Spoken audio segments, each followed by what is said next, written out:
Hello and welcome to this week's tarot reading for all earth signs. I hope this finds you well. I trust you will use your own intuition as your primary instrument of resonance. Leave behind what does not reverberate. Tarot does not tell the future. The only thing that determines your future is how you react, reflect, and respond to the messages herein. In front of me I have the Magician and the Empress. I have the Ten of Swords reverse and the Ten of Pentacles. I have the Seven of Pentacles, the Seven of Cups, and I have used a few cards from my Demonology deck, and I have Amy, which is the Six of Pentacles, Valak, which is the Wheel of Fortune, and Olisar, which is the King of Cups. And we have three tens here if we count the Wheel of Fortune as a 10, which is a good indication for buying and selling. And then we also have three pentacle cards here. So I feel as though you're stacking, or you're wanting to stack more fortune, or you are looking for that harvest, looking for what is beneath the surface, and to take any profits that you have and to redistribute them around so that you can keep building your wealth, the velocity of money that I see here. And Valak, who is on the Wheel of Fortune card, tells where treasures are hidden and reveals hidden dangers. And we see this with the Seven of Pentacles card here. You have all these pentacles here under the earth waiting to sprout forward, those seeds of prosperity that you cannot see. And I suppose the three tens being here, good for buying and selling, is that you need to really gauge your investments right now and gauge which ones are the hidden treasures and which ones have faults in them, which are dangerous, which are volatile, and really tend to them properly here so that you can ensure your wealth. And it's really set up here as well with the Ten of Swords in reverse and then the Ten of Pentacles in the upright position. It's just showing me that there are some investments or some income streams that you have that are just really damaging, or dangerous, or volatile, or risky. It's really telling you to look at your risk management. And then there are some real gems in there as well that you need to keep tending to, keep nourishing, and then reinvest them into similar investments along the way. And the discernment is really needed here with the Magician, but then there is prosperity that comes through that discernment with the Empress. And the Seven of Cups also indicates all these different cups that have all these different attributes and qualities to them, and some are not as they seem. And the Seven of Cups also indicates the seven deadly sins as well. It's one of my favorite cards with Venus in Scorpio.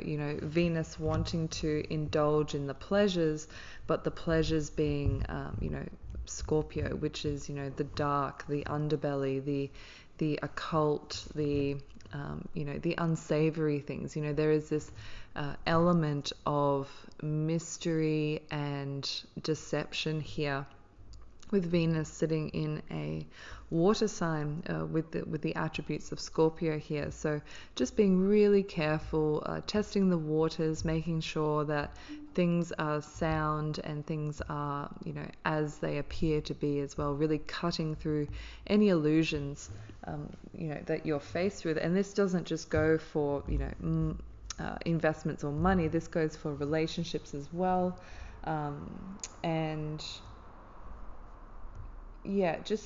Just anything that you put your time and effort into. This could be some hobbies of yours, it could be some friendship circles, really gauging what is dangerous and what, not really dangerous, but what is having a negative effect or what is not valuable, and then redistributing your attention to the things that are worth your time, worth your energy, and worth your praise. The Demon cards, Amy teaches astrology and liberal sciences, reveals hidden treasure and brings excellent familiars. Valak which is the Wheel of Fortune, tells where treasures are hidden and reveals hidden dangers. And Olisa teaches astronomy and liberal arts and brings good familiars.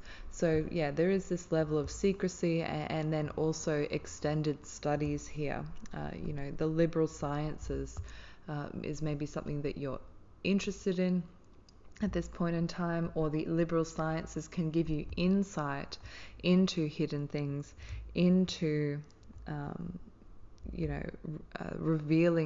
revealing some truths to you, or revealing whatever it is that you're looking for.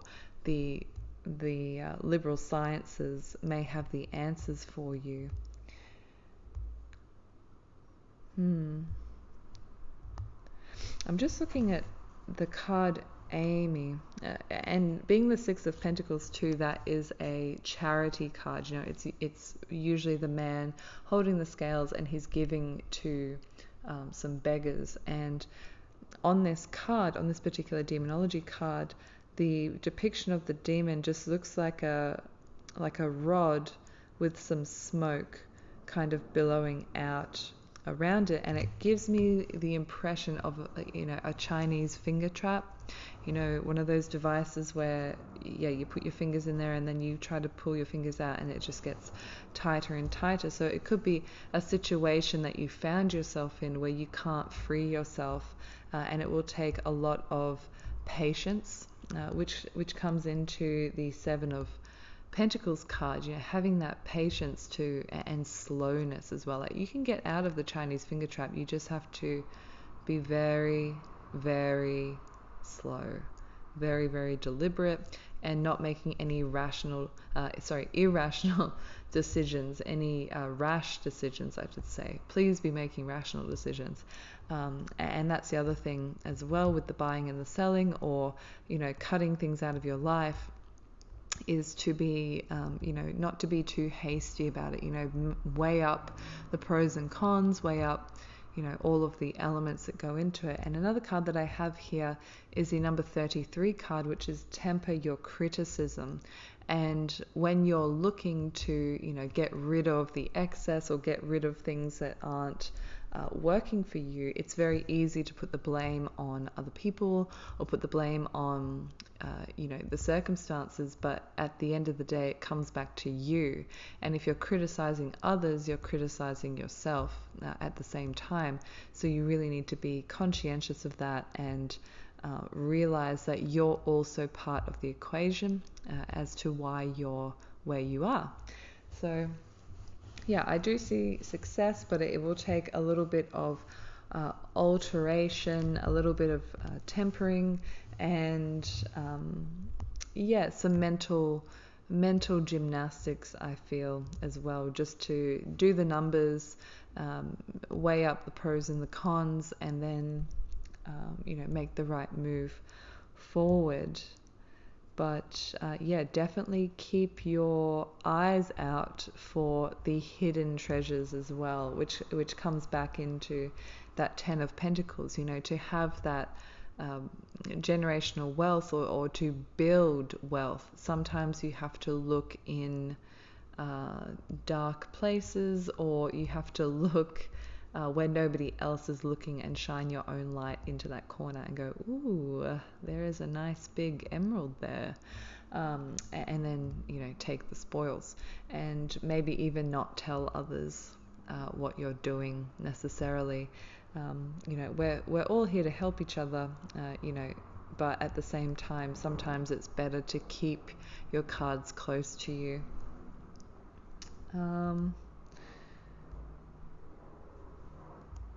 But the brings good familiars. Could be getting a new pet. Someone around you could be getting a new pet, or maybe you've noticed an increase of animals around where you are, and they bring their own messages with them as well. So keep an eye out for any animals around your area, and just notice where your mind goes when you see an animal. What comes to the forefront of your mind, because that is more than likely the message that is coming forward for you. But that is all that I'm seeing for you this week. Thank you so much for listening. I hope you enjoyed your reading. Bye.